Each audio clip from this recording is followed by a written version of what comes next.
Good morning. I read something from Elon Musk the other day and it seemed really relevant and astute, but common sense as well, right?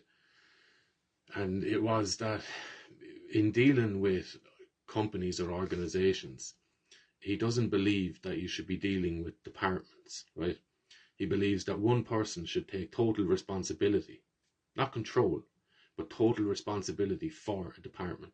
Because he's saying departments don't exist, right? And they don't. It's an idea, right? It's a word. It's a symbol for something.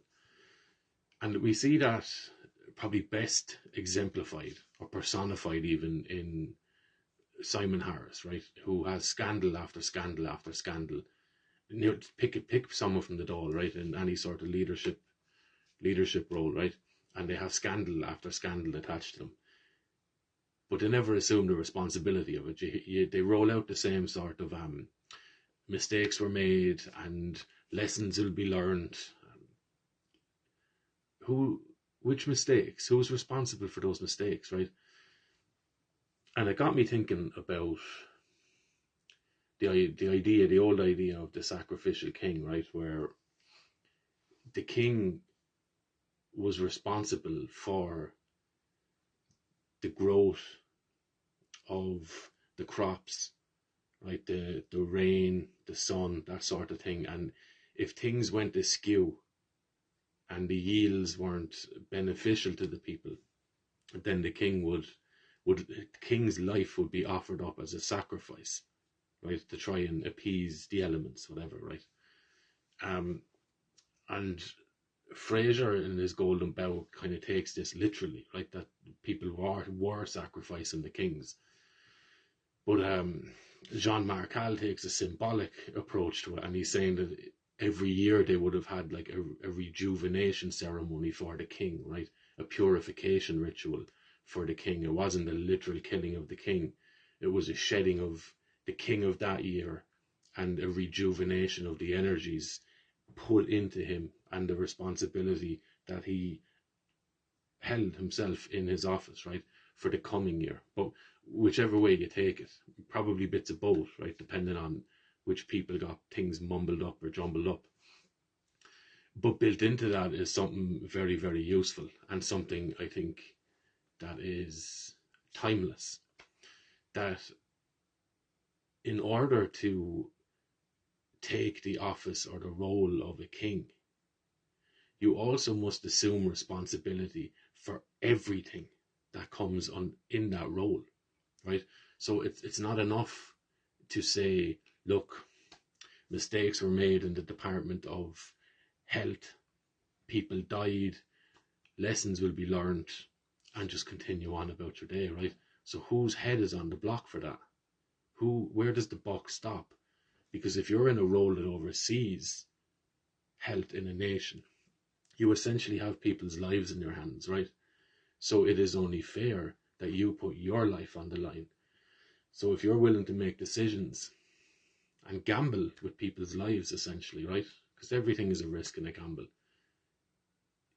You should back that up and be willing to put your name and your life on the line for those decisions that you're making, because you're gambling with other people's lives, right? So balance the scales. Balance the scales of responsibility and leadership.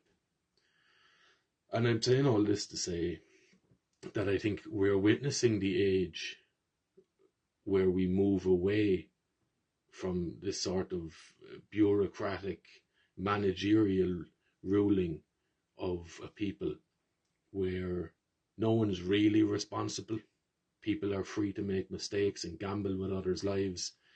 Lives can be lost, lives can be destroyed, and ultimately no one is ever held to account, right? I think we're kind of done with that. And I think that's what we're witnessing across the Western world. We're finished with that. It doesn't work, it's useless, and it allows fraudsters to climb the ladder, right? So I think we're moving into an age where a king will reappear, because that's what people are looking for. That is what people are looking for. We're not at the stage where everyone wants to assume total responsibility for their own thinking, their own actions, and their own cultivation of culture, right? and the healing of their own people, right? We're in an age where people are desperate for a leader now. And I think that leader will be a king-like leader, because it will be someone that will step in and assume total responsibility and literally put their lives on the line and say, look, I am backing my views on this thing. I'm backing the actions that I'm taking with this, that I will, to the best of my ability, implement things that do no harm to people as best as you can manage that, right? And I think there is ways of managing that. And if what I'm saying doesn't lead into the benefit of the people, the benefit of all, right, and the benefit of human life itself, then I'm willing not only to just step away from that, but I'm willing to back that with my life. Would you not rather somebody like that instead of lessons will need to be learned and mistakes were made, and I'm looking for a robust investigation into this, but my head is never on the block for it, right? So it's an interesting thing, and it's fascinating as well, because you look at the progressive age we're in, right? We're taking the evolution look at it, that the further on we move in time, whatever that means, the better we get at everything. That's been shown to be nonsense, right? We're falling apart as time progresses, right? So it's not a case of linear time equals linear growth, right? Or upwardly mobile constantly. It's not a case of that. And it's kind of this fraudulence and deceptiveness and cowardice, right? Cowardice, a refusal to accept responsibility for things that you are responsible for, or for assuming a position of responsibility and then not accepting it, right, when things go wrong.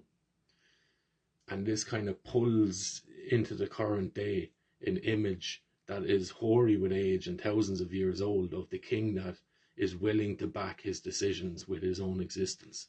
I think there's something lovely about that, and I think there's something very needed in that in these days we're in.